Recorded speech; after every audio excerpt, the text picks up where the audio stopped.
Assalamualaikum warahmatullahi wabarakatuh. Bismillahirrahmanirrahim. Alhamdulillahirabbil alamin. Hamdan katsiran thayyiban mubarakan fihi kama yuhibbu rabbuna wa yarda. Wa asyhadu an la ilaha illallah wa Muhammadan abduhu wa rasuluhu sallallahu alaihi wasallam wa ala alihi wa ashabihi amma ba'du. Jazakumullahu khairan. Barakallahu fina wa fikum. Sallallahu khair ta'lamunakum insyaallah.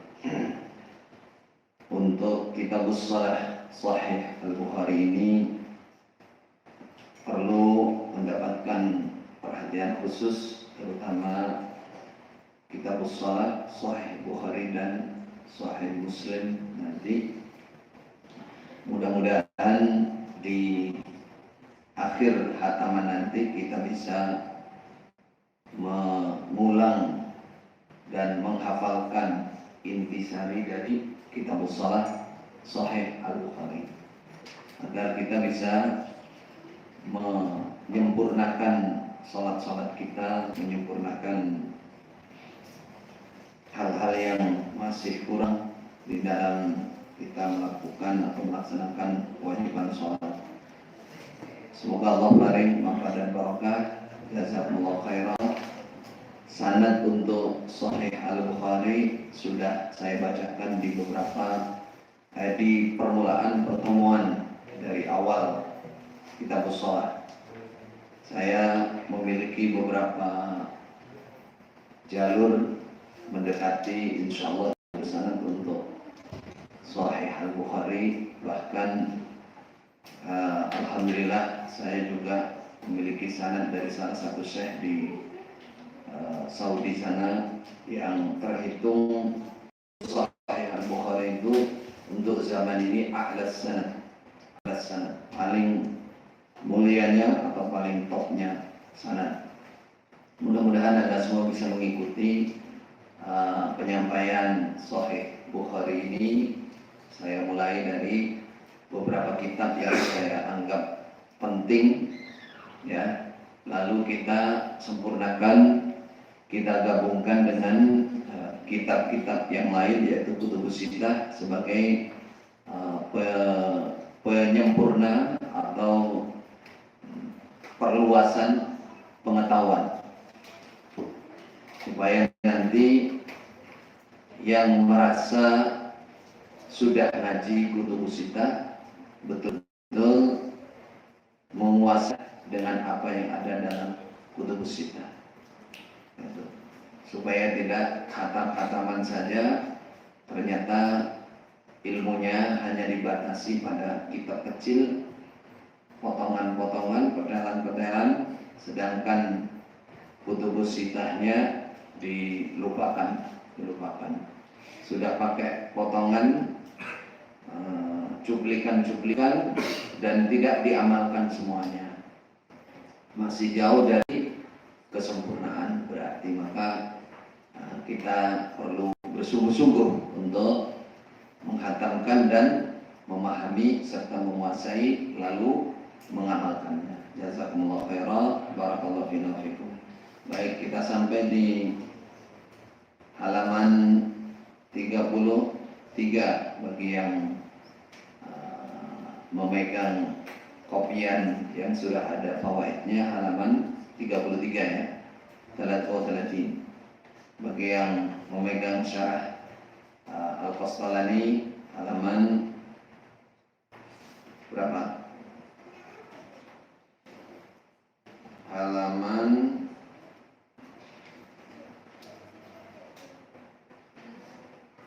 78.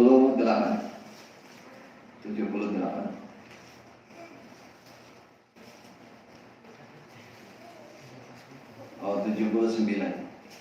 Babu man da'a li ta'amin fil masjidi, ya, itu ya. Wa man ajaba fihi. Babnya orang da'a yang mengundang li ta'amin pada makanan, mengundang makan fil masjidi, di masjid, mengundangnya di masjid. Ada orang di masjid didatangi, diundang untuk makan ke rumahnya. Wa man ajaba minhu, yasendaku minhu apa fihi. Waman dan babnya orang ajaba yang menjawab, menerima undangan fihi di dalam masjid. Kalau minhu dari man, yang lafadznya minhu dari man yang mengundang. Nah, orang yang ada di masjid, di dalam masjid yang diundang setuju, mau. Boleh apa tidak undang-undang di masjid itu? Kita lihat hadisnya. Hadatsana Abdullah ibn Yusuf akhbarana Malik an Ishaq ibn Abdullah sami'a Anasan. Telah mendengar siapa Ishaq pada Anas, qala berkata Anas, wajadtu Nabiyya sallallahu alaihi wasallam, aku menjumpai Nabi fil masjid, di masjid. Mahu iku bersama Nabi nasun manusia banyak. Ini bentuknya mufrad tapi maknanya jamak. Fakumtu, maka berdiri aku. Lalu aku berdiri, aku menjumpai Nabi, aku berdiri.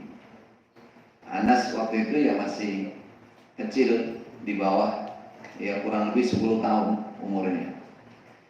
Kelihatan berdiri, faqala li, maka bersabda siapa Nabi padaku, arsalaka Abu Talha. Ar itu mad badal, asalnya arsalaka, hamzah istifham sama hamzah wazan af'ala. Arsalaka digabung, arsalaka, adakah mengutus padamu siapa Abu Talha, bapak tiri kamu. Abu Talha ini suaminya ibunya Anas, Ummu Sulaim. Qultu, berkata aku, Anas, na'am ya. Faqala, bersabda Nabi, li ta'amin, untuk makanan toh? Qultu, berkata aku, na'am ya. Jadi Nabi belum dikasih tahu undangan makanan, sudah tahu duluan. Nah, ini ada kalanya memang wahyu atau ilham yang benar. Ada kalanya memang Abu Talha itu orang yang senang sedekah. Mesti kalau undang-undang itu ya kurang lebihnya makan. Ketika perang Khandaq itu yang sedekah pertama itu kan Abu Talha juga ya. Dan Abu Talha. Qultu, berkata aku, Anas, na'am ya. Qala, bersabda siapa Nabi, liman, kepada orang ma'hu, bersama Nabi. Kumu, berdirilah kalian. Ayo rek, undangan rek. Nah, berarti dari sini pernah terjadi di zaman Nabi, ada orang mengundang orang di dalam masjid, dan yang di dalam masjid menerima undangan itu. Boleh, nggak apa-apa, nggak dosa. Pokoknya jangan undang maksiat. Kalau undang maksiat ya dosa. Ini undang makan. Ini ceritanya di hadis yang mufassar, yang lebih lebar, yang diterangkan panjang lebar. Di sini sebenarnya hanya mengundang Nabi. Yang ngajak orang 1-2 orang lah, makanannya sedikit. Nah, ternyata sak masjid diajak semua oleh Nabi. Orang yang ada di situ. Tapi disitulah muncul mukjizat Rasulullah. Makanan yang dimakan nggak habis-habis. Qumu fantalaqa, maka berangkat siapa Nabi, wantalaqtu baina aydihim, dan berangkat aku Anas di depan mereka. Aku ada di depan yang undang, menunjuk jalan. Ini namanya adab di masjid. Sekecil-kecilnya kejadian oleh Imam Bukhari dibikin bab. Bab itu menunjukkan terjemah atau istinbatul ahkam. Istinbat ahkam. Ini menunjukkan bahwa kesungguhan seorang ahli hadis untuk mencarikan dalil sekecil apapun, terutama yang berhubungan dengan masalah ibadah atau tempat-tempat ibadah. Di sini hubungannya masalah adab di masjid, adab di masjid. Babul qada wal li'an fil masjidi bainar rijali wan nisa'i. Babul qada babnya menyelesaikan masalah. Qada menyelesaikan, menghukumi, masalah menyelesaikan masalah. Wal li'an dan babnya saling melaknati antara suami istri yang menuduh zina. Prosesnya itu fil masjid, di masjid. Bainar rijal wan nisa, antara laki-laki dan wanita, suami istri maksudnya. Surah An-Nur ayat 6 sampai ayat 9 tentang li'an. Walladzina yarmuna azwajahum walam ya'tu bi arba'ati syuhada. Itu yang ayat atasnya sebelumnya, yakni bersumpah 4 kali, lalu yang kelima wal khamisata anna la'natullahi alaihi in kana minal kadhibina. Di situ ada sumpah yang kelima bagi suami yang menuduh istrinya dia tidak punya saksi, maka dia bersumpah yang kelimanya itu anna la'natullahi alaihi, anna in kana minal kadhibin, kalau dia dusta. Makanya dikatakan al-li'an istilahnya. Seorang suami misalkan menuduh istrinya, melaporkan kepada hakim istrinya melakukan perbuatan zina, tidak ada saksi, maka dia sumpah 4 kali, demi Allah istri saya zina, lalu yang kelima demi Allah laknat Allah atas saya jika saya berdusta. Nasallallahu al-afiyah. Allahumma sallimna wa ba'idna minaz zina. Itu prosesnya seperti itu di dalam masjid. Bagaimana? Boleh apa tidak? Hadatsana Yahya qala Abdul Razzaq qala akhbarana Ibnu Jurayj qala Ibnu Jurayj akhbarani Ibnu Syihab an Sahl bin Sa'd an rajulan qala, berkata siapa rajul, ya Rasulullah, wahai Rasulullah. Rajul ini dalam riwayat lain ada kalanya namanya Uwaimir ibnu Amir al-Ajlani atau Hilal bin Umayyah atau Sa'd bin Ubadah. Di beberapa riwayat namanya itu. Dia menanyakan, ya Rasulullah, ara'aita rajulan, bagaimana pendapat engkau kepada seorang laki-laki, wajada, menjumpai dia ma'amuratihi, memergoki ma'amuratihi bersama istrinya, rajulan, laki-laki lain, melakukan perbuatan serong zina. Ayat tuluhu, adakah boleh membunuh siapa rajulan, suami, pada rajulan, orang lain itu? Boleh enggak si suami itu langsung mengeksekusi pelaku pengkhianatan itu, pagar makan tanaman.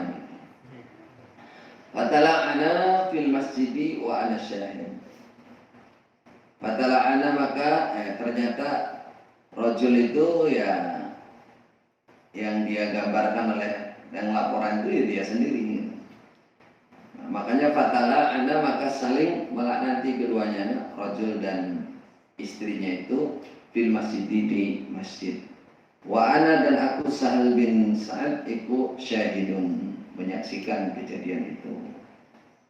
Jadi proses penyelesaian masalah di dalam masjid atau proses laknat-laknatan, bersumpah 4 kali, suami yang itu tadi yang 5 kali laknat, kalau istrinya menolak, istrinya habis itu bersumpah 4 kali juga. Wa yadra'u anhal ada ba'an tasyhada arba'a syahadatin billah, boleh.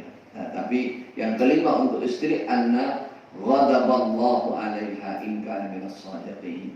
Bukan hanya laknat, lebih parah lagi, ghadaballahu 'alaiha, murkanya Allah, in kana minas shadiqin, kalau suaminya itu benar. Berarti di sini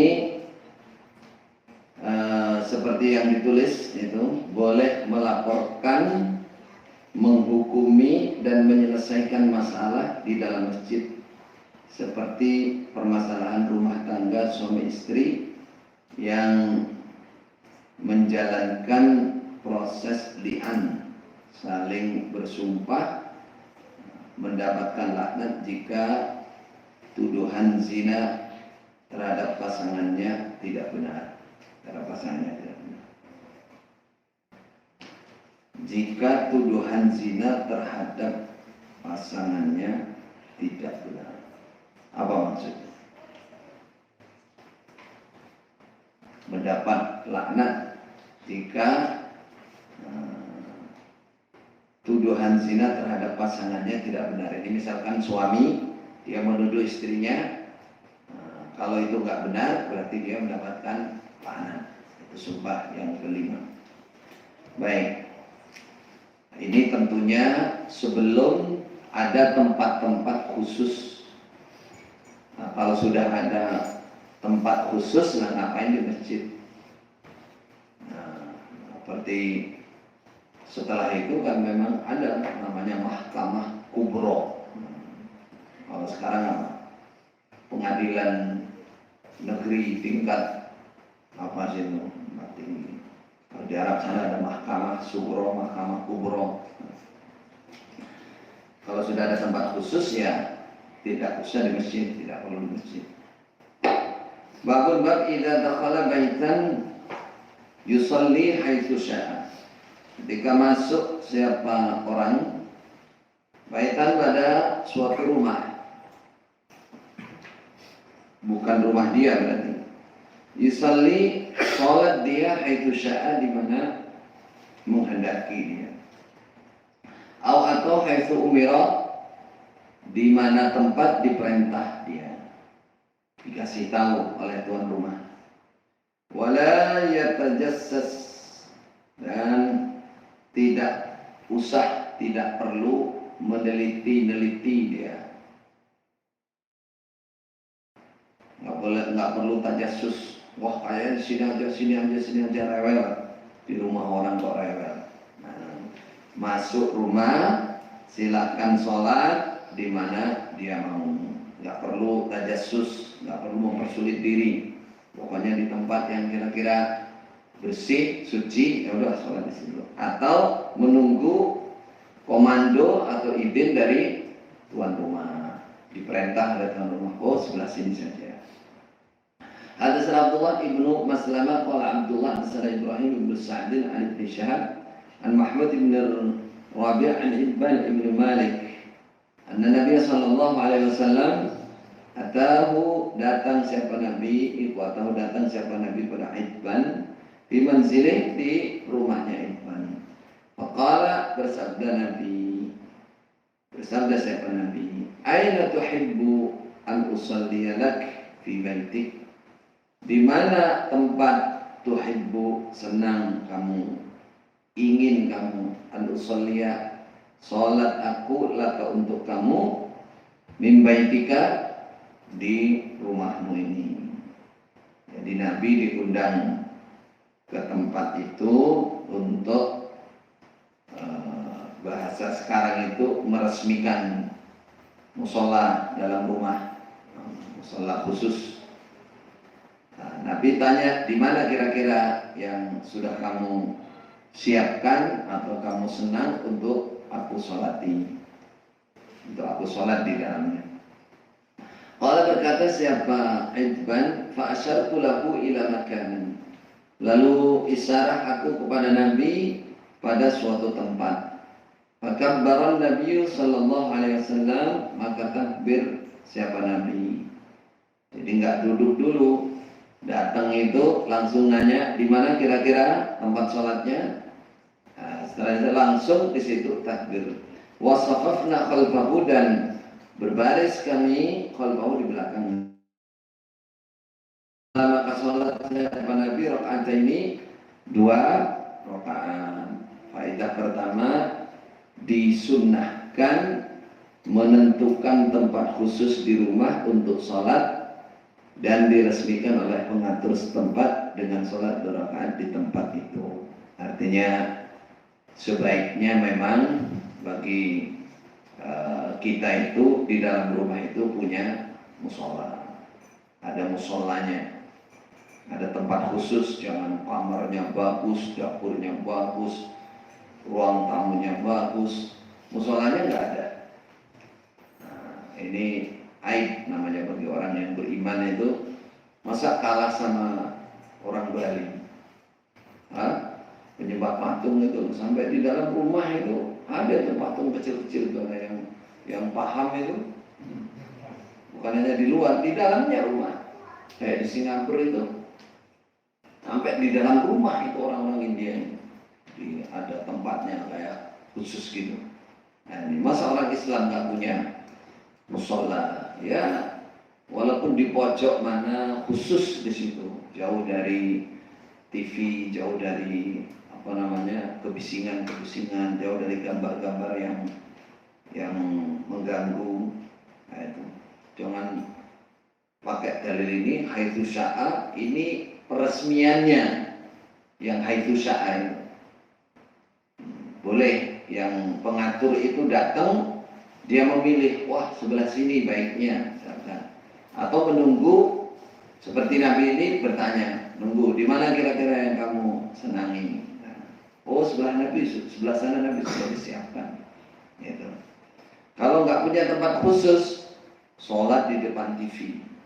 Nah, lagi gelap sudah kalau khusyuk, anaknya pegang remote nyalakan, dangdut langsung jadi sholat sendiri. Dangdutan akhirnya, atau bubar sholatnya. Atau di tempat makan, ya makanannya udah siap, nggak ditutup, sholat Allah Akbar, kucingnya naik, baru Allah Akbar kucing sudah naik memakan, dia Bismillah, mengeraskan Bismillah tidak boleh, apalagi untuk niatnya untuk mengusir kucing, itu jelas nggak khusyuk itu, menyebut nama Allah kok membentak kucing, itu membentak kucing, jelas ya. Boleh sholat sunnah dengan berjamaah. Ini juga wasafafna khalfahu, ini menunjukkan waktu itu dimakmumi. Sholat rakaat ini, tapi sholat 2 rakaat. Namun ini bukan keharusan, bukan keharusan. Kalau ya sekali waktu atau untuk latihan, untuk latihan. Mana? Babul masajidi fil buyut. Babnya beberapa masjid fil buyuti, di dalam rumah. Di dalam beberapa rumah. Beberapa masjid dalam beberapa rumah. Wasalla, dan salat siapa? Al-Bara ibn Azib, sahabat. Fi masjidihi, di dalam masjidnya Bara. Yasindakum, masjidihi atau masjidin? Ada haknya ya. Fi darihi, di dalam rumah dia. Nah, masjidnya itu ada di dalam rumah dia. Ya, kalau sekarang sebutannya bukan masjid, musola. Kalau di Arab sana, semua tempat pokoknya khusus untuk sholat, tulisannya itu masjid. Nah, cuman di pintu masuk, ya, di pintu masuk itu ada tulisannya musollan nisa contohnya. Ini tempat sholatnya wanita di masjid ini sebelah sini. Nggak tahu apakah orang Indonesia dulu baca itu ketemu, kalau masjid memang di sana itu ada tulisannya begitu, musollan nisa gitu. Nah, kira-kira itu yang dilihat oleh orang Indonesia, nggak lihat tulisannya masjid, sehingga sampai di Indonesia pokoknya kecil tulisannya musola.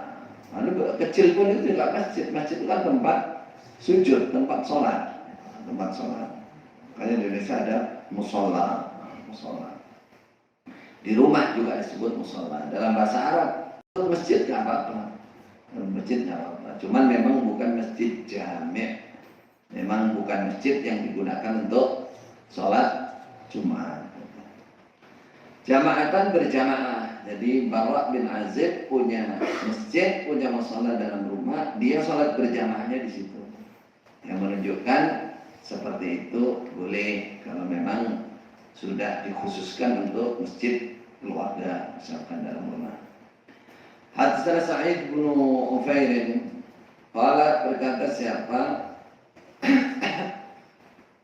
Sa'id haddatsana Laitsu qala Laits haddatsani Uqail an Ibn Shihab qala Ibn Shihab akhbarani Mahmud ibn Rabi' al-Ansari anna Itban ibn Malik sesungguhnya Itban bin Malik wa huwa dan dia Itban iku min ashabi Rasulillah sallallahu alaihi wasallam termasuk sahabat Rasulullah miman termasuk orang syahidah Badran yang telah mengikuti perang Badar minal Ansar termasuk orang Ansar penduduk asli Madinah. Anasnya dia Itban akan datang dia pada Rasulullah sallallahu alaihi wasallam. Maka berkata dia, ya Rasulullah, qad ankartu basari wa ana usalli liqaumi. Qad ankartu sungguh mengingkari aku basari mataku. Maksudnya mataku sudah tidak seperti dulu lagi. Dha'ufa basari sudah lemah, sudah kabur. Fa wa ana usalli liqaumi sedangkan aku salat aku liqaumi untuk kaumku. Aku ini imam salat. Fa idza kanat al-amtar ketika ada turun al-amtar hujan salal wadi maka mengalir al-wadi lembah alladhi yang berada baini antaraku wa bainahum dan antara mereka. Lam astati akhirnya lam astati tidak mampu aku an atiya masjidahum untuk mendatangi aku pada masjid mereka kaum. Fa'usalliya maka sholat aku ngimami bihim dengan mereka tidak mampu karena ada banjir.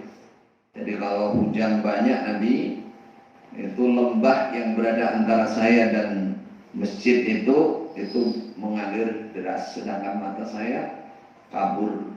Jadi saya terganggu tidak mungkin bisa datang ke masjid ngimami mereka. Wawaditu dan senang aku ya Rasulullah dan senang aku ya Rasulullah wahai Rasulullah annaka sesungguhnya engkau ta'tini datang engkau padaku waktu salia maka salat engkau di baiti di rumahku peresmian Nabi fa'attakhidahu musallan ini ada musallan ya maka menjadikan aku pada tempat yang kau salat itu musallan sebagai musallan tempat sholat. Saya bikin musallah di situ, masjid di situ. Nah itu Nabi. Jadi kalau pas hujan deras, saya nggak bisa ke ngimami, nggak bisa ke masjid umum, saya cukup sholat di rumah. Kalau perhatikan, berarti musallah di rumah itu istilahnya alternatif. Ketika ada halangan, ya, ketika ada halangan, musola atau istilahnya masjid di dalam rumah itu alternatifnya ketika keadaan hujan atau sakit, seperti asal usul atau sababul nusul dari sababul wuqu' dari hadis ini, yaitu kisahnya siapa tadi? Itban bin Malik. Nah, kalau seperti ini sudah terpisah, ini bukan dalam rumah ini sendiri, musola sendiri, masjid sendiri. Kalau berkata siapa? Muridnya Itban berarti Mahmud. Faqala maka berkatalah kepada Itban siapa Rasulullah sallallahu alaihi wasallam, sa'af'alu insyaallah. Aku akan berbuat siap insyaallah. Ini menunjukkan seperti itu boleh. Kalau Nabi setuju itu boleh. Jadi tempat sholat yang ada di rumah, ngundang tokoh, ngundang pemimpin, yang menjadi panutan untuk sholat pertama di situ. Habis itu dijadikan tempat sholat, namanya peresmian. Habis itu terus makan-makan. Nah, itu NB-nya. Kalau peresmiannya ya sholat di situ. Sholat. Nah, sekarang enggak, sekarang diganti pita, sambung pakai gunting, habis itu makan. Sholatnya enggak. Nah, inilah yang sunnah yang dilupakan. Sunnah yang dilupakan. Padahal hadisnya dikaji bolak-balik. Pak, mana? Siapa? Idwan.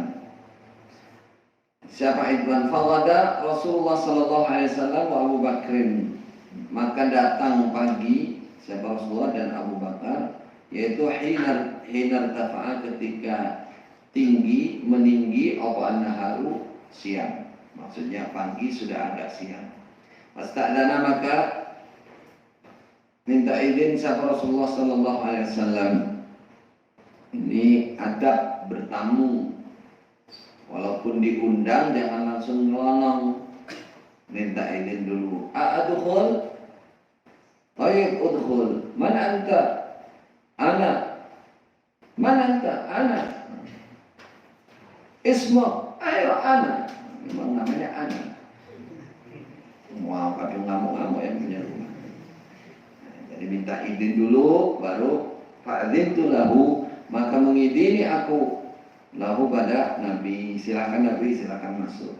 Falam yajlis, maka tidak duduk siapa Nabi hatta dakhala al-baita, sehingga masuk siapa Nabi al-baita, ke dalam rumah.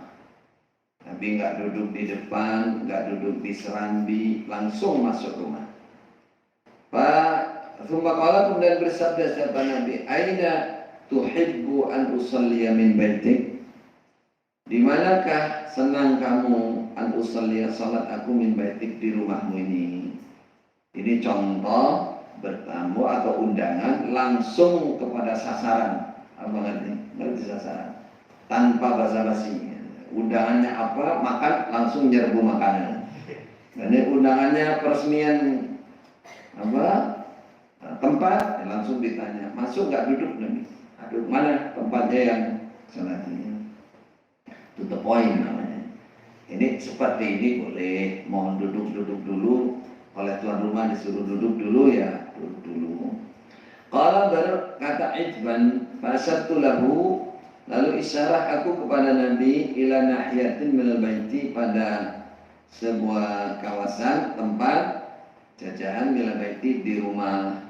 Qama, maka berdiri siapa Rasulullah, ya betul ya, sallallahu alaihi wasallam, fakabbara, lalu takbir siapa Nabi. Salat apa nih berarti? Salat sunnah apa? Pagi, duha.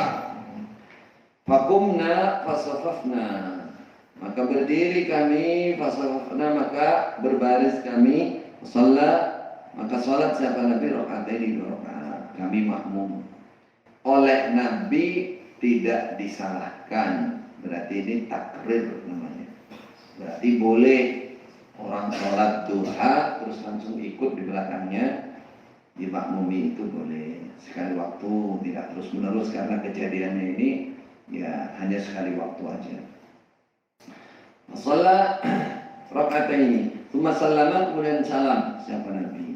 Qala, berkata siapa Idban, wa habasnahu ala khaziratin, dan menahan. Nah, ini sunnahnya, ternyata peresmian ada makannya. Menahan kami kepada Nabi ala khazirah, atas khazirah, lahmun yuqta'u sigaran yudbahu bima'in, daging dipotong kecil-kecil terus dimasak dengan air.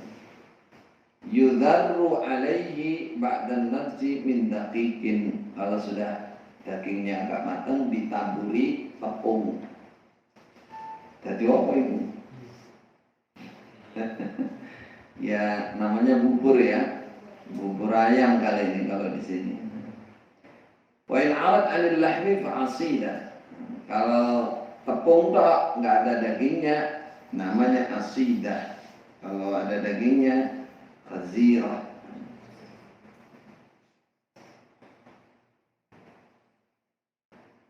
Tapi ada yang lain menerangkan daqiqun yudbahu bilabanin. Pokoknya enak lah ini. Tepung dimasak campur susu. Bilabanin. Oh enak apa lah, pokoknya yang lapar itu. Pokoknya enak itu. Kalau berkata Ibn, fathaba maka berlompatan. Ya sendiri. Sonaknaha lahu yang telah membuat kami pada khazirah lahu untuk Nabi. Wala Ibn, fathaba maka mencolot, maksudnya datang gemberuduk. Apa gemberuduk ini? Fil baiti ke dalam rumah, sapa rijalun beberapa laki-laki min ahli dar, termasuk penduduk rumah, penduduk sekitar, maksudnya daerah situ, penduduk kawasan rumah situ. Zawu adadin yang mempunyai hitungan, maksudnya berjumlah lumayan banyak. Fajtama'u maka berkumpul mereka. Jadi mendengar Nabi meresmikan musola, bukan masalah makanannya ini, masalah Nabi datang di situ. Banyak orang-orang sekitar yang berkumpul di situ. Berkumpul. Kalau sekarang kan bukan berkumpul karena orang, tapi karena nasi, karena makanan. Kalau nggak ada makanannya, nggak berkumpul. Faqala qailun minhum, lalu berkata seseorang minhum dari mereka, seorang yang berkata dari mereka, Aina Malik ibnu Dukhayshin, ya. Mana Malik bin Dukhayshin itu? Atau ibnu Dukhshun itu? Maka ba'duhum maka lalu menjawab siapa sebagian mereka, dzaka munafiq. Dia Malik itu adalah orang munafik. Apa buktinya? La yuhibbullah wa rasulahu. Dia munafik yang tidak cinta Allah Rasul. Apa buktinya, maksudnya Pak dibilang munafik? Karena nggak hadir berkumpul di tempat itu. Jadi nggak kelihatan sendiri. Maka yang salah satu mereka bilang, wah jelas munafik itu. Tidak ngerti habibah qalbi, kasih hati, nggak mau berkumpul nyatanya. Faqala Rasulullah sallallahu alaihi wasallam, langsung oleh Nabi ditegur, la taqul dzalik. Jangan berkata kamu dzalika, demikian itu. Nggak boleh menuduh saudaramu munafik, nggak boleh. Ala tarahu, adakah tidak melihat kamu pada dia? Qad qala, sungguh telah mengatakan dia, la ilaha illallah, yang berhak disembah, tidak ada Tuhan yang berhak disembah kecuali Allah.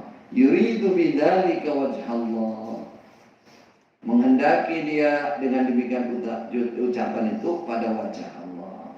Dia betul-betul mengatakan itu ingin perhatian dari Allah, ingin dilihat oleh Allah. Berarti dari hatinya betul itu, berarti karena Allah. Qala berkata siapa orang, Allahu wa rasuluhu a'lam. Ya, lafaznya gitu ya. Allahu wa rasuluhu a'lam. Yang menjawab tadi ya yang qail tadi.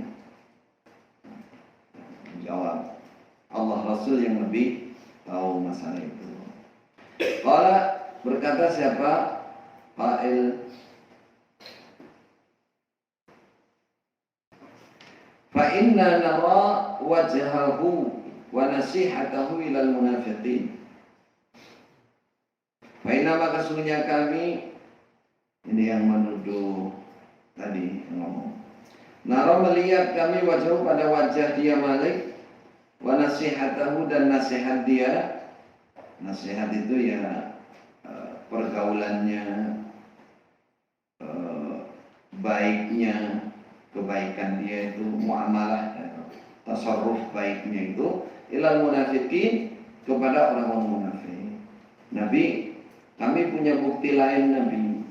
Dia itu pergaulannya, ya, wajahnya, menghadapnya itu, kiblatnya itu ke orang-orang munafik Nabi.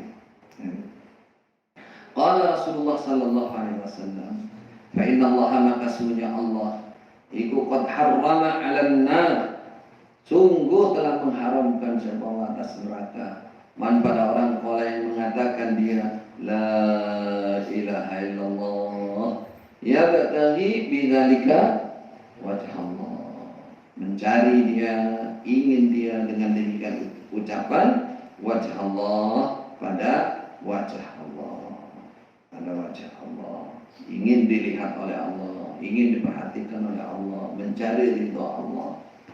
Yang mengatakan la ilaha illallah maka haram masuk neraka.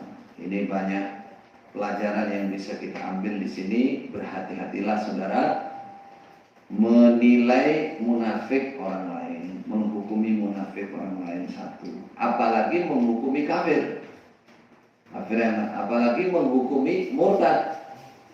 Nah, makanya para ulama sejak zaman sahabat, zaman tabi'in, zaman tabi'in itu sudah membuat semacam kaidah-kaidah, ya, kaidah-kaidah supaya orang tidak sembarangan memunafikkan orang lain. Seperti ini tadi, gara-gara nggak berkumpul, ya, orang rame-rame di situ kok nggak kelihatan sendiri, langsung wah munafik itu, nggak sambung ke sini ini munafik itu,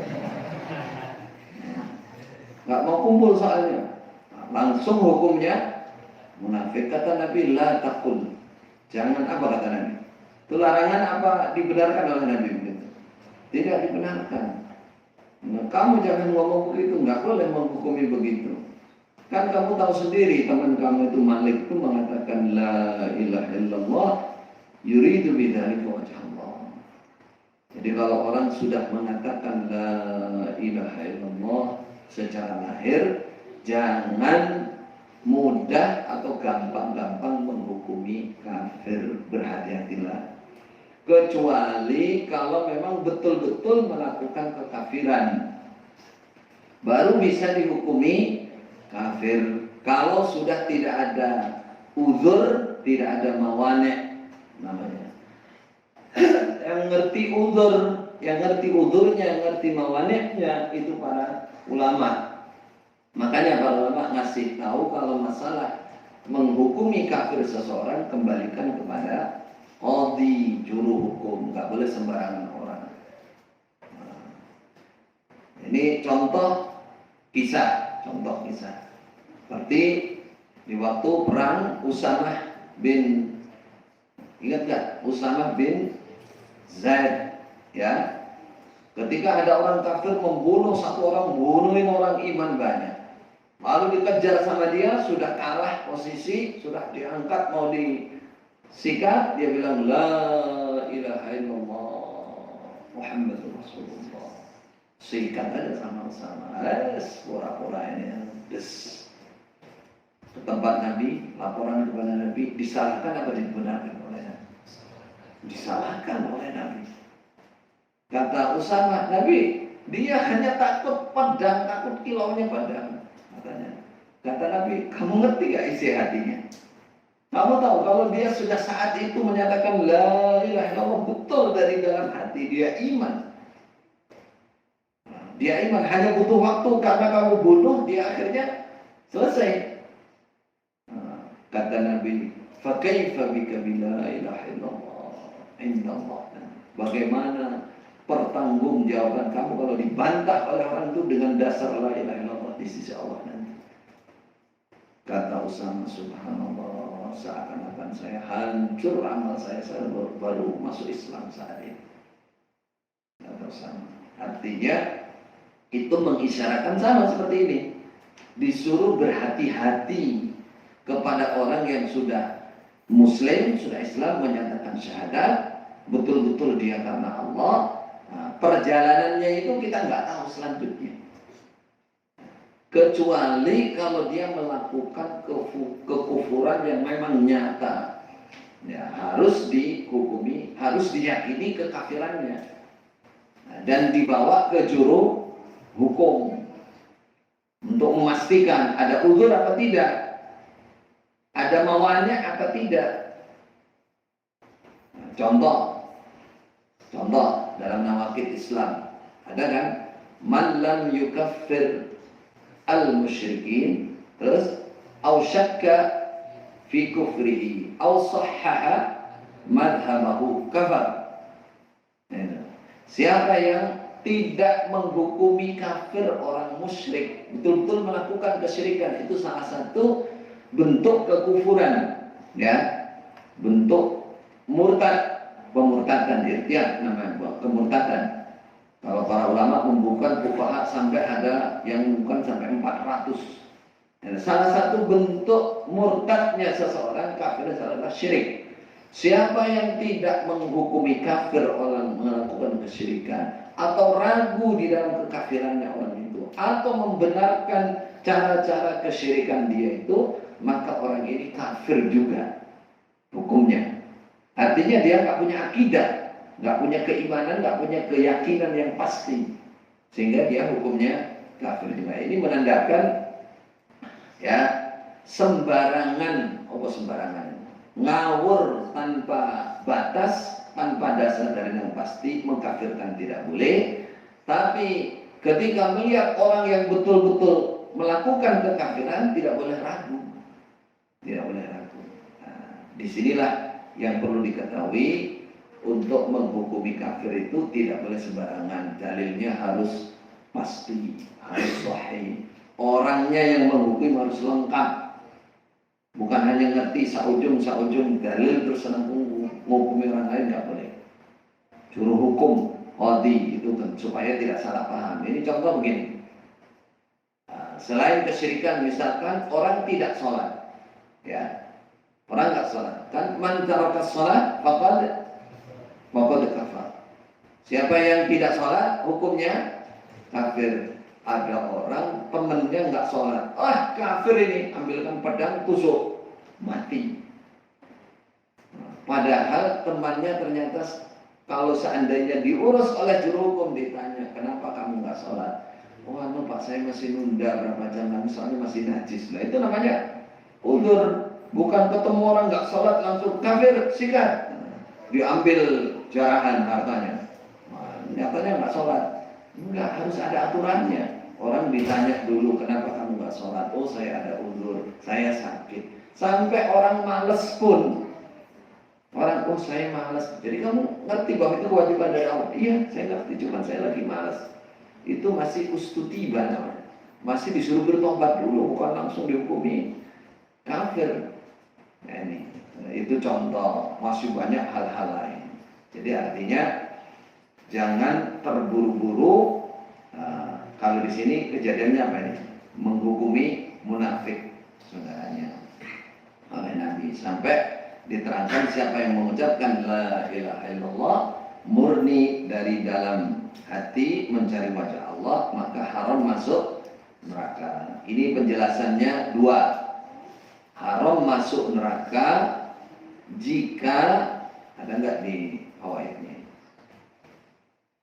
Belum ditulis ya, belum tertulis ya. Haram masuk neraka jika, coba ada belum? Oh, soalnya masalah akidah yang ditulis di fawaid itu masalah yang berkaitan dengan sholat saja. Baik. Nah, jika lengkap melaksanakan kewajiban-kewajiban yang lain. Kewajiban-kewajiban yang lain. Jadi haram mutlak dia masuk neraka jika dia melengkapinya dengan menetapi kewajiban-kewajiban yang lain. Kewajiban-kewajiban yang lain. Betul? Idza addal fara'id wajtanabal manari. Jika dia mendatangkan kewajiban-kewajiban yang lain dan menjauhi larangan-larangan. Jadi bukan hanya mengandalkan apa? La ilaha illallah. Katanya Imam Bukhari dalam penjelasannya, la ilaha illallah itu ibarat kunci, ya, kunci. Nah, pengamalan itu ibarat mata dari kunci itu. Kata orang Jawa, gretelannya, ya, gretelannya. Nah, kalau kunci nggak ada matanya, ya diputar gini ya, nggak bisa buka pintu. Artinya la ilaha illallah tanpa diikuti dengan beramal, mengamalkan kewajiban, menjauhi larangan, ibarat kunci tidak ada matanya, nggak bisa membuka pintu, nggak bisa untuk buka pintu surga. Itu penjelasan pertama. Yang kedua, lurus gitu aja. Siapa yang mengatakan la ilaha illallah, baca syahadat, dan betul-betul karena Allah, itu hisabuhu ala Allah. Allah menyatakan diharamkan masuk neraka, ya kita bilang ya berarti umpama masuk neraka tidak kekal, tidak kekal. Karena ada kata-kata faqad haram Allah. Jadi siapa yang mengatakan la ilaha illallah, baca syahadat, betul-betul dia cari ridha Allah. Kita ngertinya begitu. Yaitu Allah mengharamkan dia masuk neraka. Kalau dia ada pelanggaran-pelanggaran yang lain, ya dia masuk neraka sesuai dengan pelanggarannya itu. Setelah itu dia masuk surga. Itu. Baik, paham tuh? Baik. Bab tayammum. Kalau bab mengkafirkan di Sahih Bukhari juga banyak kan hadisnya. Man qala li akhihi ya kafir, kan itu di antaranya lafadznya. Siapa yang berkata kepada saudaranya ya kafir, faqad ra'a biha ahaduhuma. Maka yang kena itu salah satu keduanya. Jika yang dituduh kafir itu kebetulan kafir betul, ya udah selesai. Tapi kalau yang dituduh kafir itu tidak kafir, maka apa? Akan kembali kepada yang menuduh. Intinya kita harus berhati-hati di dalam menghukumi kafir orang lain. Sembarangan mengkafirkan itu akidahnya namanya golongan khawarij. Jadi mengkafirkan, membabi buta. Pokoknya selain golongannya kafir, itu bagian dari akidahnya orang khawarij. Nah, siapa yang melakukan itu berarti kecipratan. Kalau dia merasa bukan khawarij, berarti dia kecipratan akidahnya orang khawarij. Hindari itu. Nah, aturannya seperti tadi, dua aturannya. Mau mengkafirkan, menghukumi kafir orang itu harus nyata betul dalilnya, ya. Harus sahih betul dalilnya. Nah, itu diketahui betul dasar-dasarnya, baru silakan meyakini kekafirannya. Nah, kalau menghukumi yang sifatnya eksekusi, ngerti eksekusi? Eksekusi itu ya bertindak, nah itu harus qadhi, harus lengkap, harus ulama, juru hukum. Sehingga juru hukum itu ngerti dari beberapa sisinya, ada mawani, ada udzur apa tidak. Itu yang rentetannya dengan eksekusi.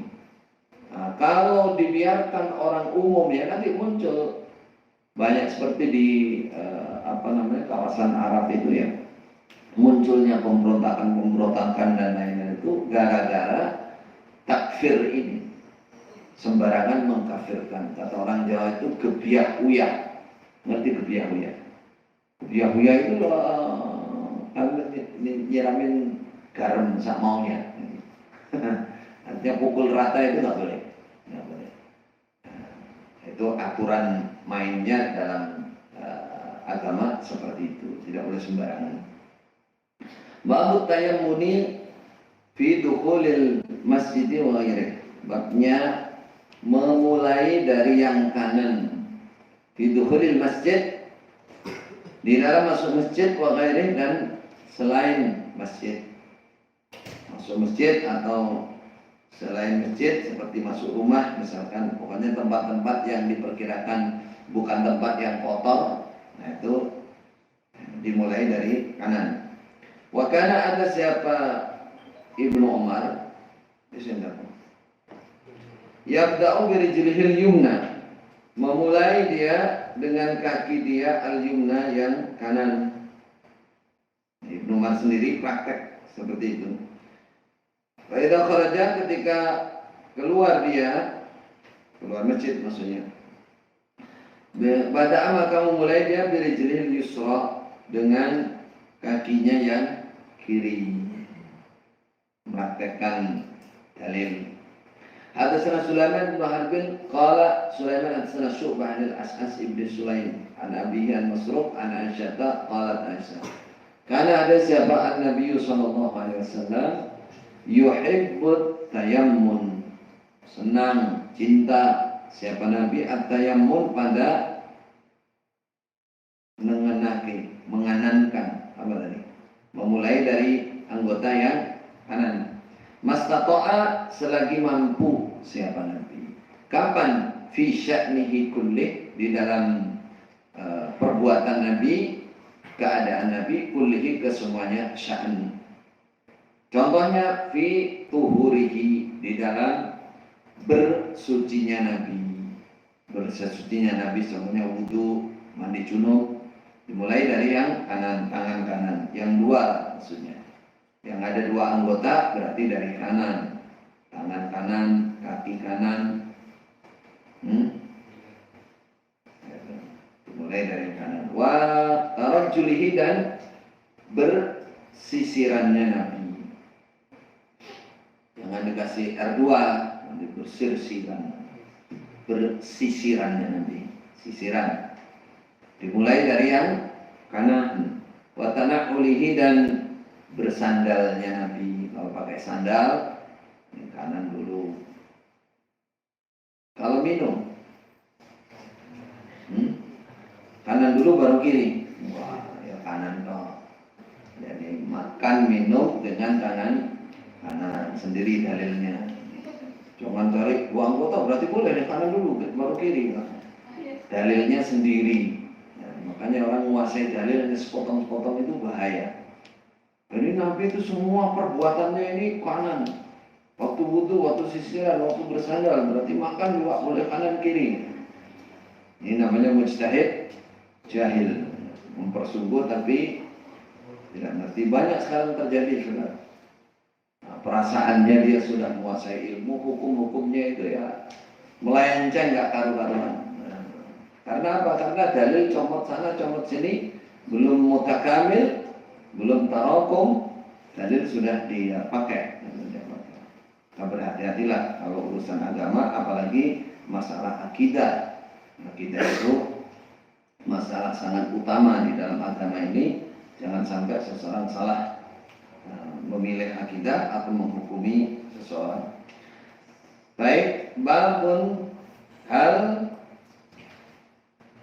tunabbasu kubur musyrikil jahiliyah. Bolehkah tumbasu itu nabbasu? Tumbasu, dibongkar, dikeduk, dibongkar, maksudnya dipindah. Apa kubur musyrikil jahiliyah, kuburan-kuburan orang musyrik jahiliyah, boleh nggak dibuka, diambil isinya, dipindah? Berani apa enggak? Wa yutakhadhu makanuha masajid, dan dibikin makanuha, tempat-tempatnya kuburan itu, bekasnya itu masjid dan masjid. Di situ dibangun masjid. Liqaulin Nabi sallallahu alaihi wasallam, yasendakum liqaulin Nabi ya. Alasannya karena sabdanya Nabi sallallahu alaihi wasallam, la'anallah al-yahud ittakhadhu qubura anbiya'ihim masajid. telah melaknati, semoga melaknati siapa Allah pada Yahudi, orang Yahudi ittakhadhu telah menjadikan mereka kubur anbiya'ihim, kuburan-kuburan nabi mereka. Mereka bikin masjid, beberapa masjid. Nabi melaknati orang Yahudi yang menjadikan kuburan para nabi itu menjadi masjid.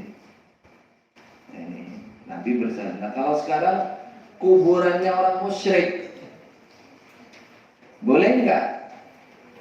Tapi diambil dulu isinya, terus dibikin masjid di situ. Boleh apa tidak? Karena ini ada kaitannya dengan masalah Nabi melaknati Yahudi yang menjadikan kuburan para nabi sebagai masjid.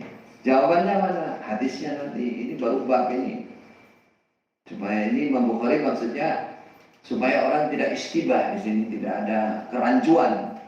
Nanti pakai dalil ini salah menghukumi nanti. Kita lihat dalilnya nanti isinya.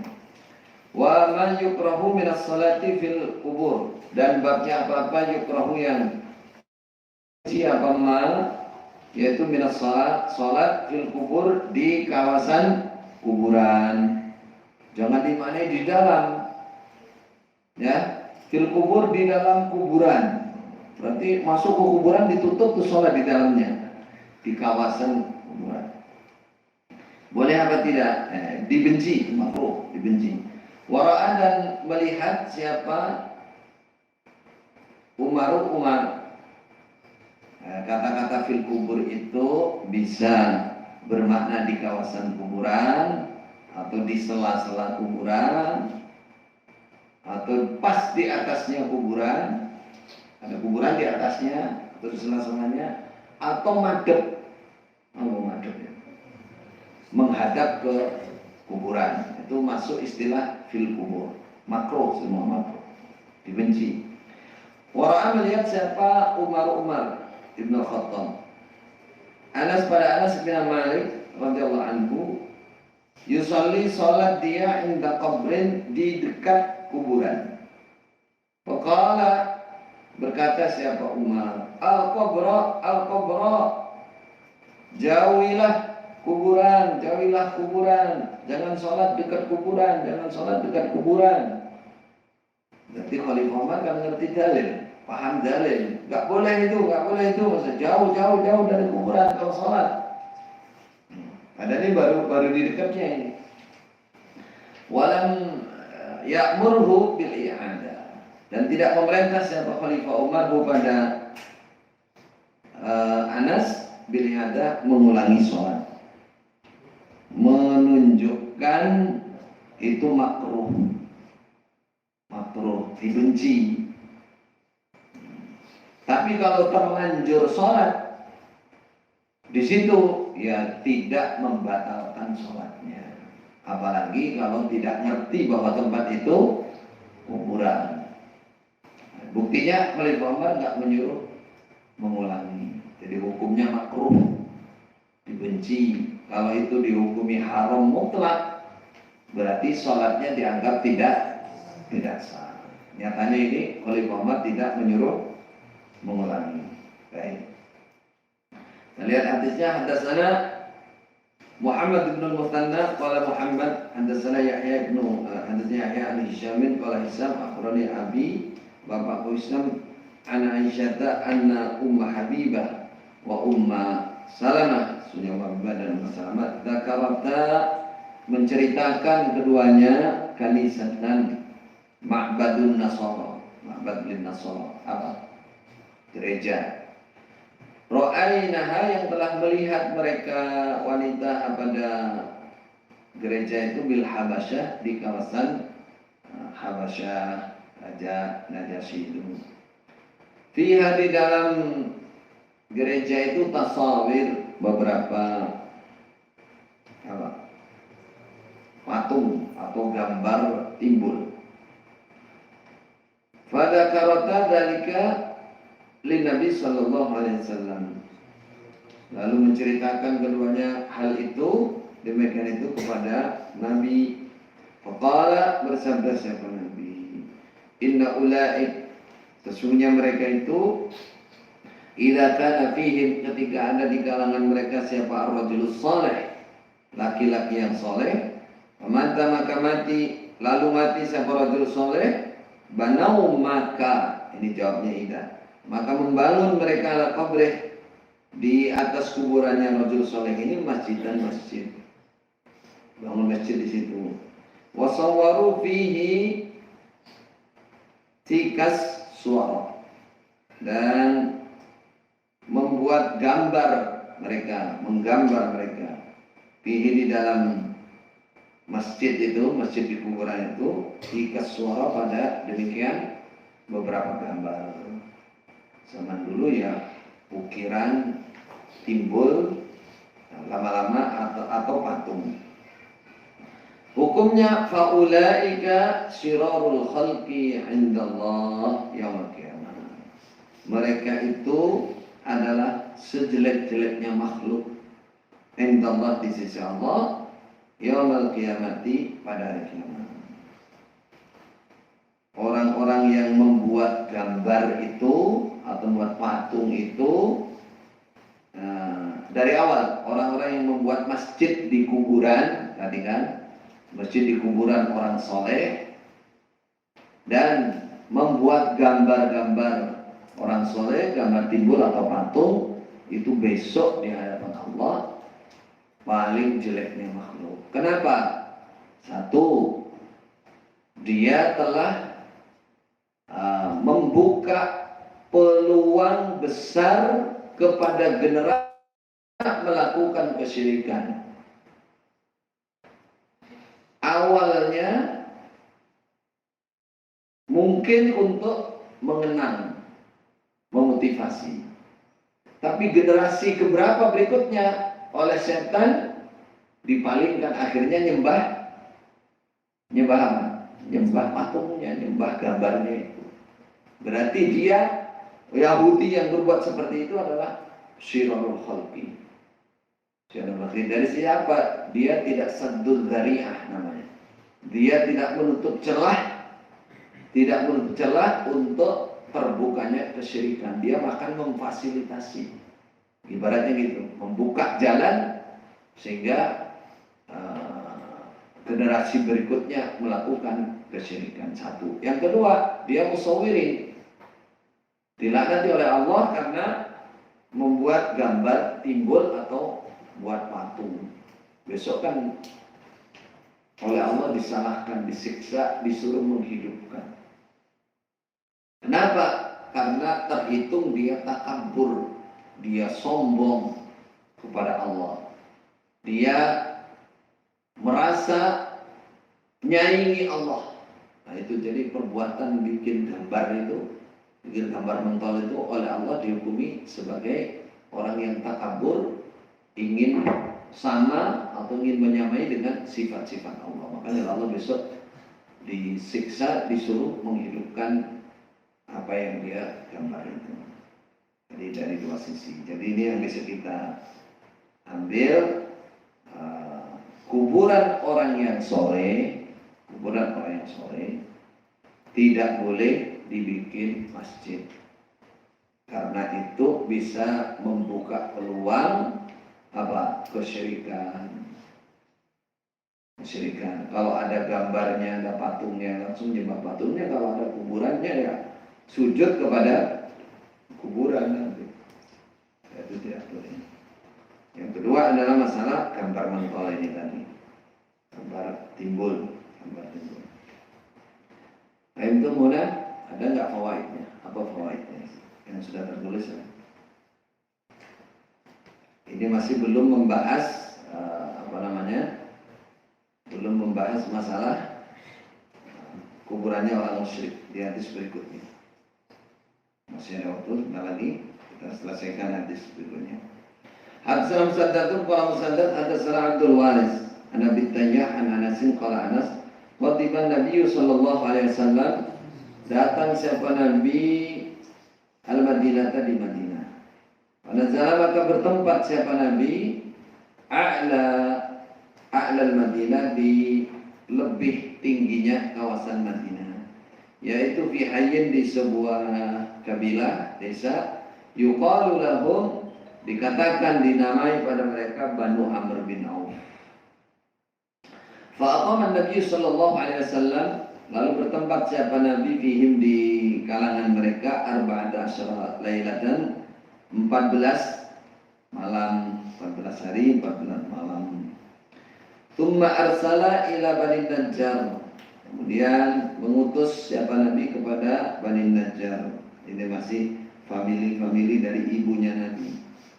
Waja'u, maka datang mereka Bani Najjar, mutaqallidis suyuf, orang-orang yang bersenjata pedang-pedang, berkalungan, maksudnya bersenjata lengkap, suyuf, pedang-pedang. Nabi mengutus, mengirim pada Banu Najjar seseorang untuk, akhirnya Banu Najjar datang mau menjaga Nabi. Ini bagian dari strategi menjatuhkan mentalnya orang Yahudi.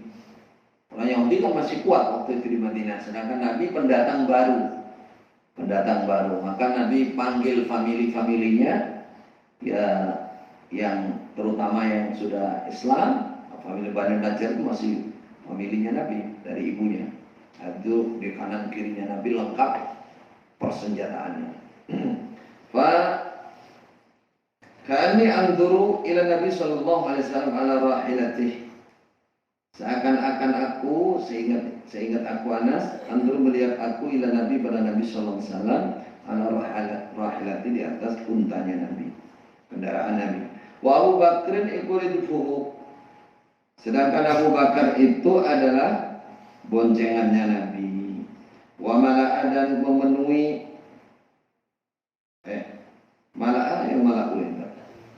Mala'u Bani Najjar, dan para tokoh-tokoh Bani Najjar, aulahu, di kanan kirinya Nabi, ya, sambil pegang pedangnya juga nih, menjaga tokoh-tokohnya jalan di kanan kirinya Nabi. Hatta alqa, sehingga sampai, bukan mana aslinya, maksudnya memberhentikan kendaraannya, ila Bani Bifinai Abi Ayyub, di halaman Abi Ayyub, halaman rumahnya. Wa kana, dan ada siapa Nabi ku yuhibbu, senang siapa Nabi, ayyusalliya, salat siapa Nabi, haitsu adrakathu, di mana menjumpai pada Nabi apa salatu, waktu salat. Nabi itu tidak pernah menunda sholat. Nabi itu senang di mana datang waktu sholat, disitulah Nabi sholat. Wa yusalli fi marabidil ghanam, dan sholat siapa Nabi di tempat-tempatnya kambing, tempat peristirahatan kambing. Apa namanya? Wah, kalau saya maknai kandang ini agak takut salah paham. Soalnya kandangnya sini dengan kandangnya sana itu berbeda. Kalau sana itu kering dan lebar. Soalnya kambing itu kan bisa ribuan mereka, ribuan, ratusan. Sama dulu. Sampai sekarang. Kalau di sini kan kandang kambing yang becek-becek, lewat kayak kencing-kencingnya di situ. Jangan-jangan sholat di situ kan. Ini maksudnya tempat, ya, berkumpulnya kambing-kambing itu, ekor gitu. Bukan kayak kandang di Indonesia kecil, bangunan kecil, toiletnya di situ aja, bukan kayak gitu. Artinya saking Nabi itu mementingkan sholat, walaupun di kawasan itu kawasan tempat kumpulnya kambing, ya sholat di situ. Kenapa? Karena suci. Kambing itu kan hewan halal, ya, hewan halal. Jadi umpama ada sedikit-sedikit cipratan apanya itu nggak najis istilahnya, tempatnya itu. Kalau yang makan kambing lah itu baru najis. Wa annahu, nasminya Nabi amara bi bina'il masjid, merintah siapa Nabi untuk membangun masjid. Arsalah maka mengutus siapa Nabi ila malain pada pembesar-pembesar min Bani Najjar, dari Bani Najjar. Faqala, bersabda siapa Nabi, ya Bani Najjar, Bani Najjar, faminuni, menentukanlah harga kalian ini kepadaku bihaidikum dengan kebun kalian. Coba kebun kalian ini, harga yang ini berapa harganya? Jadi Nabi itu bukan pemimpin yang suka memberatkan ru'yahnya. Apalagi di Madinah penginsap baru. Nah, coba ini, Nabi mau bikin masjid, mau beli tanah. Bukan, kamu ru'yah saya harus taat, ini untuk masjid ini. Mana sedekahmu, mana jariahmu? Nggak, malah Nabi mau beli ini, saya tahu sama beli, coba harganya berapa? Lalu berkata mereka, la wallah, paham jamaahnya yang diajak ngomong itu, la, tidak wallah demi Allah, la natlubu thamanah, tidak mencari kami thamanahu pada harganya kebun. Kami nggak ingin uang dari kebun ini, enggak Nabi, illa ilallah, kecuali kepada Allah. Kami ingin pahala dari Allah Nabi. Jadi Nabi itu bukan hapus-hapus ingin membeli, betul Nabi ingin membeli. Kebetulan jamaahnya paham. Jangan dibeli Nabi. Itu jelas untuk masjid ini ya. Udah kami niat dari pahala. Maka berkata siapa Anas, maka ada iku fihi, di dalam kebun itu ma'akulu lakum, apa-apa yang mengatakan aku pada kalian, yaitu kuburul musyrikin, kuburan-kuburan orang musyrik. Nah di situ dalam kebun itu terdapat kuburan orang musyrik. Wa fihi kharibun, dan di dalam kuburan itu kharibun ada kharib apa? Kharibun itu jamannya kharbah, artinya puing-puing, bekas-bekas bangunan dan lain-lain. Wa fihi nakhlun, dan di dalamnya juga ada pohon-pohon kurma. Fa'amara Nabi sallallahu alaihi wasallam, lalu memerintah siapa Nabi bi kuburil musyrikin, dengan kuburan-kuburan orang musyrik diperintah fanu bisyad, maka dibongkar. Di apa tadi? Dibongkar, diambil tulang-tulangnya, apanya diambil, dikumpulkan, buang di tempat lain, dipindah ke tempat lain. Tsumma bil kharibi, kemudian dengan puing-puing itu, bekas-bekas bangunan dan lain-lain, fasuwiyat, maka diratakan. Nabi memerintah supaya diratain. Wa bin nakhli, dan dengan pohon-pohon kurma, fakutia, maka dipotong pohon kurma. Fa soffu, maka mereka membaris ya, menumpuk-numpuk, meluruskan an-nakhla, pada pohon-pohon kurma, kiblatan masjid, di kiblatnya masjid. Jadi tembok depannya pakai pohon-pohon kurma, dibaris gitu pohon kurmanya, tumpuk-tumpuk. Wa ja'alu idadatihi, dan menjadikan mereka idadatihi, kanan kirinya masjid, dua bak. Idad itu ini maksudnya kanan kiri lah, ini bahasa pinjaman aja. Dua sisinya, dua kanannya. Al-hijarata, batu. Jadi kanan kirinya temboknya ditumbukin batu. Waja'alu, dan berbuat mereka itu yang kulu nasakhra, memindah mereka as-sakhra, batu-batu, angkat-angkat batu. Sedangkan mereka itu yartajizun, bersair rajas mereka. Rajas itu kalau lagu di Indonesia itu do re mi fa sol la si do apa? Iramanya apa, notnya, cenut-cenutnya, notnya. Namanya ada bahrul rajas. Wa Nabi, sedangkan Nabi, mereka menyanyi bersyair dengan not rajas. Wa Nabi, sedangkan Nabi sallallahu alaihi wasallam mau bersama mereka. Nabi bersama mereka angkat-angkat juga, amal soleh juga. Wa sedangkan Nabi yaqul juga bersyair. Tapi syairnya isinya doa. Allahumma la khaira illa khairul akhirah faghfir lil ansari wal muhajirah. Allahumma la khaira illa khairul akhirah faghfir lil ansari wal muhajirah. Itu bukan bahar rajas itu bahar rujak. Silakan mau dilakukan apa saja boleh. Allahumma ya Allah la khaira, tidak ada kebaikan illa khairul akhirah, kecuali kebaikan akhirat. Kebaikan yang sempurna, kebaikan yang top yang dicari itu hanya kebaikan akhirat. Kalau dunia ini ada batasnya, udah mati aja udah hilang semua lah, tinggal semua. Faghfir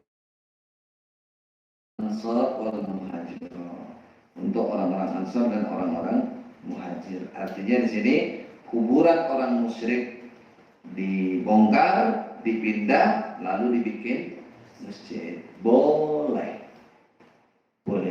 Tapi kalau kuburan para nabi, perhatikan di atas, tidak boleh. Tidak boleh dibikin masjid, enggak boleh juga di gedung. Itu isyaratnya, dalil di atas seperti itu. Mafhum kebalikannya. Jadi kalau kuburan orang musyrik itu boleh dibongkar, dipindah, bikin masjid. Kalau kuburan Nabi, apakah apalagi kuburannya di situ, dipindah kuburan itu nggak boleh, nggak taklim, nggak menghargai, nggak boleh pindah kuburan Nabi. Beda dengan kuburan orang musyrik. Kalau selain Nabi boleh, orang iman boleh, memang mungkin ditempatkan tempat lain boleh dipindah. Tapi kalau para Nabi nggak boleh. Dan tidak boleh membuat masjid di situ. Umpama tidak ada kuburannya, orang nanti akan bilang tempat ini lain loh ya. Memang di sini dulu ada kuburannya orang soleh, tapi sudah dipindah. Tetapi itu berbekas, itu masih barokahnya di situ. Syirik juga lama-lama di situ. Tabaruk juga. Itu gambarannya di hal-hal yang diperkirakan akan menimbulkan kesyirikan itu supaya dijauhi. Ya. Nah, kalau ini yang diambil oleh Imam Bukhari hanya masalah membuat, yang hubungannya dengan masalah sholat, membuat masjid di bekas, ya, bukan di atas kuburan, di bekas kuburannya orang musyrik. Boleh apa tidak? Boleh. Silakan. Jazakumullah khairan. Mudah-mudahan Allah paling memfaatkan. Hari Jumat persiapan. Kurang lebihnya mohon maaf. Assalamualaikum warahmatullahi wabarakatuh.